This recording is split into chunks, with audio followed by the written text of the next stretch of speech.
Greetings, my name is Iman Kazemi, and I'm here to present to you my research paper titled The Drivers of Innovation Capacity, an exploratory insider case study of Persia Grill. Persia Grill is a Mediterranean restaurant here in the Philippines run by my family for the past 13 years. So what exactly is innovation capacity?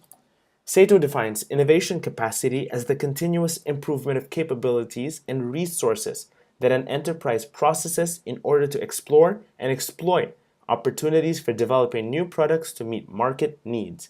Essentially, innovation capacity is a company's ability to come up with innovative products, services, and processes to address the needs of the market. So why did I select this topic of everything else I could have done? There appears to have been a research gap. Most of the literature that I've come across suggests that innovation, while there have been a great number of studies conducted on the topic, have predominantly been focused on the perspective of large companies. And this matters because, as the Department of Trade and Industry statistics of the Philippines would confer, around 92,000 of establishments in the country are SMEs, of which 32.59% of the workforce is employed by these SMEs. So if innovation is truly a competitive advantage for long-term growth, then the neglect of studies to take into account the perspective of these SMEs matters, because not all SMEs have the same luxuries as large companies to invest a large sum of money into research and development. And even more of the research does not include an insider case study approach to the subject. So the objective of this research is to assess the innovative capacity of Persia Grill and to come up with recommendations to improve innovation capacity based on the findings. The main proposition of the study is that innovation capacity plays an impactful role in the well-being of small-medium enterprises. The innovation capacity has four tenets. First is knowledge and technology management. So knowledge and technology management is the ability to integrate relevant knowledge and equipment into the operations of a business. Second is idea management. This is the ability to formulate, screen, and gauge feasibility of ideas to introduce to the market. Third is project development. This is the ability to turn ideas into prototypes that could be introduced to the market. And lastly is the commercialization capabilities. This is the ability of the company to introduce these projects for sale in the market. Next is the balanced scorecard framework. So I decided to incorporate the balanced scorecard to essentially see whether or not innovation, or a lack thereof, has the potential to affect the overall well-being of a company. So incorporating a balanced scorecard would give it a little bit more clarity as to the state of the organization in relation to innovations as a whole. The balanced scorecard mainly takes four dimensions into account. That's customer, financial, employee, and knowledge and information perspectives. The main method used is an insider case study approach. So essentially, an insider case study approach is when, and I will probably be describing this in my next slide, is that insider case study approach makes use of direct observations. The insider case study approach is when the researcher is simultaneously the subject being studied himself. So in a sense, the insider researcher has something called role duality, which I will delve deeper into in the succeeding slide. So it was a little challenging to handle, but a very interesting method all throughout. So this research is also exploratory in nature, so it just aims to understand the basic tenets of how the company operates currently and expand into this knowledge in further studies. So I also made use of face-to-face interviews. Some were structured, some were not, mainly because when you're in the company that you're simultaneously researching, then sometimes you can't help that there will be instances where conversations that you casually strike up with your colleague or with customers tend to give you insight from your experience. So say, in my experience, I've come across a couple of customers very casually saying that prices are too expensive. So, things like that I also made sure to take into account through the course of my study. So I've mentioned earlier that role duality is mainly associated with being an insider researcher. Essentially, it's when you play devil's advocate to yourself. You wear two hats. There's one hat, you want to be objective. You want to be sticking to what the literature recommends. So literature recommends that innovation is important and it plays an integral role to long-term competitiveness of a company. But on the other hat, I'm wearing two hats here. On the other hat, I see what the reality is on the ground level, and the last thing you tend to think about is innovation or anything related to it. You're always needing to handle something operation related, say, or people related. So these factors aren't necessarily taken into consideration, and it's the main challenge of an insider researcher to balance out the insight gained from literature versus that of real life experience, so your day-to-day grind, so to speak.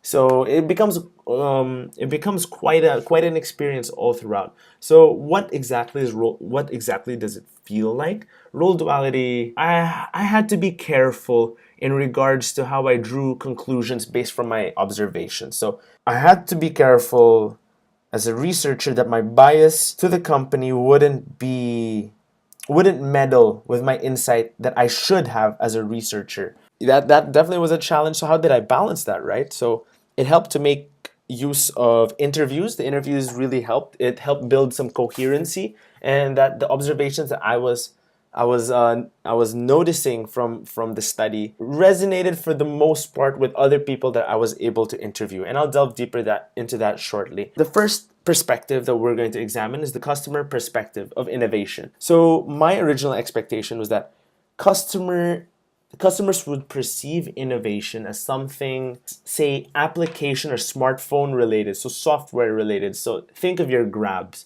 think of your Food Pandas, your Honest Bees. I imagine that customers would perceive innovation in that sense.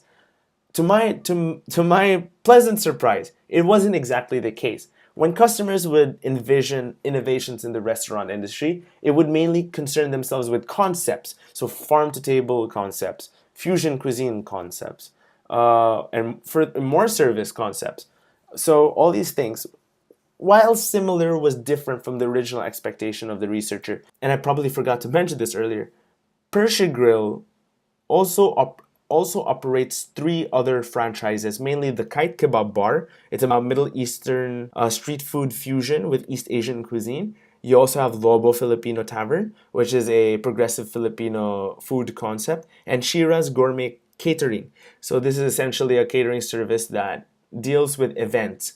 So this ultimately matters because when you're trying to develop new ideas to introduce to the market, companies, especially in the restaurant industries, shouldn't be so consumed with what they feel the customer wants. Instead, they should focus on what the customer actually wants. Fortunately, in our circumstance, it is for the most part in line with the customer perspective. That's a good thing, because when we're trying to introduce new concept, we're glad to know that people themselves want these new things, these new trends. So that's something that our company tries to really work hard on. So for what I was able to gather from my interviews and surveys from the employees, the sentiment is generally split. You have some people that are happy. You have some people that they don't exactly have the most favorable perspective on the company.